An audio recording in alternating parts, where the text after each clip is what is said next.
10, 9, 8, 7, 6, 5, 4, 3, 2, 1, 0. Ignition. Liftoff.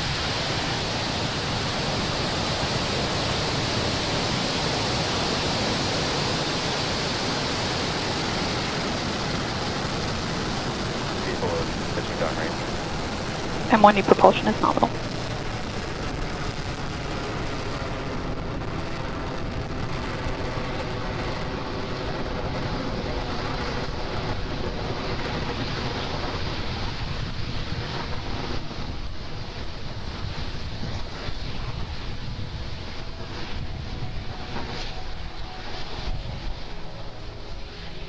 Plus 40 seconds, everything looking good?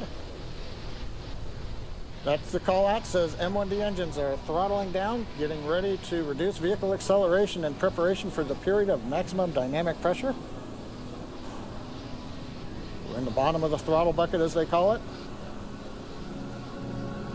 Now the Merlin engine's coming back up to full power as we get ready to go supersonic. Vehicle is supersonic. Supersonic, we're coming through the period of maximum dynamic pressure. Vehicle has reached maximum aerodynamic pressure. Guidance engineer confirms we're through the period of greatest pressure on the vehicle. Continuing downrange, trajectory looks good, propulsion looks good, avionics looks good.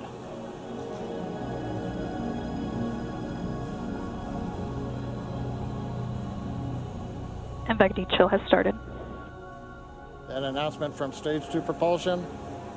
We are now beginning to chill in the turbo pump on the upper stage engine to get ready for its ignition coming up in about 45 seconds. Nice view from the SpaceX cameras at Cape Canaveral as we head east out of Space Launch Complex 40 into the first of 2 orbits planned for today. This orbit is the parking orbit, a low Earth orbit trajectory that will take us over the equator and will eventually relight the upper stage engine to transfer us into the desired geostationary transfer orbit. Now main engine cutoff, or MECO, coming up in several seconds, followed by pneumatic separation. The first stage pushes away from the second stage, and then ignition of the second stage engine.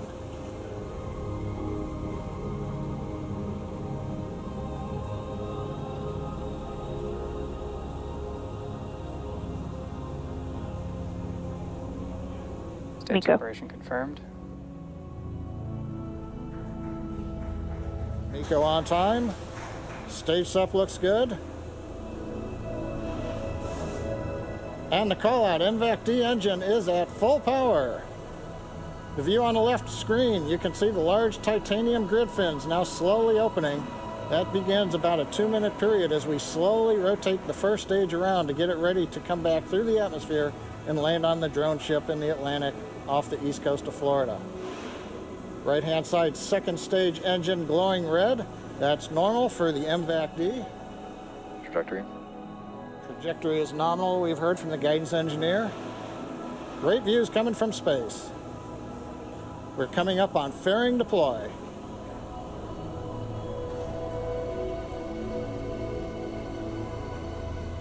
Fairing separation confirmed. And we've heard the call out from the avionics engineer. Fairing separation is confirmed.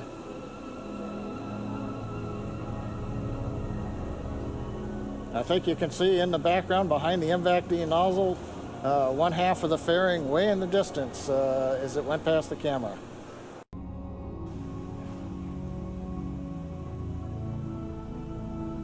Stage 1, entry burn startup.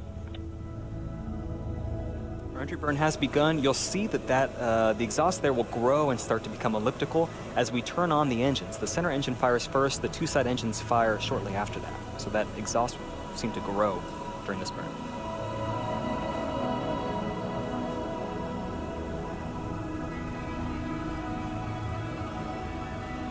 Stage 1, entry burn shutdown. All right, 1. SECO. Stage 1, landing burn startup. We have confirmation of both landing burn and SECO 1. We're waiting confirmation of a good orbital insertion for that ANASIS 2 satellite.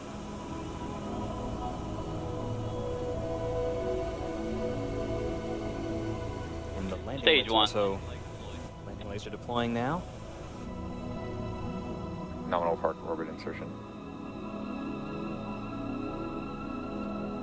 And there it is. That is our 57th successful landing by Falcon 9 on our drone ship. Just read the instructions. While we were watching that landing, we also had confirmation of nominal orbit insertion. We're all pretty excited over here at SpaceX for being able to use this first stage for a third time coming up. But going back to our primary mission on the second stage, it's going to coast for about 18 minutes until we cross the equator, where we perform the second of 2 burns of the upper stage to help change the orbit. We're going to take a break until then. We're going to leave you with a map of where we are in the mission. We'll be back at about T plus 26 minutes for the second burn of our MVAC engine. From the map, you can see we're just about to cross the equator. That's where you do an inclination change. That's most efficient. We've got ignition on the upper stage engine. And propulsion engineer calls out that the ignition looks good. We're up at power.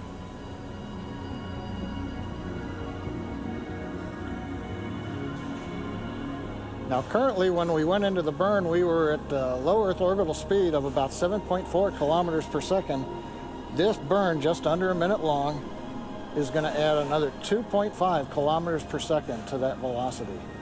That's what it'll take to get the satellite and the second stage into the geosynchronous transfer orbit.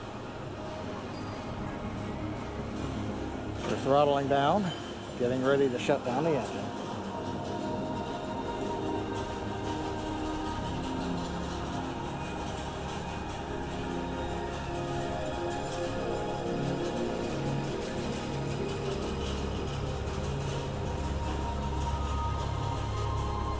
Seco 2. Seco 2 confirming the second stage engine cutoff number 2. Now we're going to wait and listen for guidance to tell us how the orbit looks. T plus 32 minutes. It's been a great mission so far. Falcon 9 lifted off. We had a 30-minute weather delay because we had a little bit of a shower band go by the trajectory. But when we launched, had great skies. We had great views from first stage and second stage. Saw the first stage land on the drone ship. We've done the 2 burns of the upper stage engine. Both of them were nominal. But right now we're getting ready for the big event, which is spacecraft separation. And as a reminder, we won't see payload deploy today per the customer's request. So we're going to listen in for the avionics engineer to call it. Payload separation confirmed. And there it is. Avionics engineer calls. Payload separation has deployed, confirming that via telemetry. And so 32 minutes, 49 seconds into flight. That's the camper. We've done the primary mission. We've brought the first stage back to the drone ship. It's been a great day. Took a little while getting here, but well worth it with a totally successful mission today.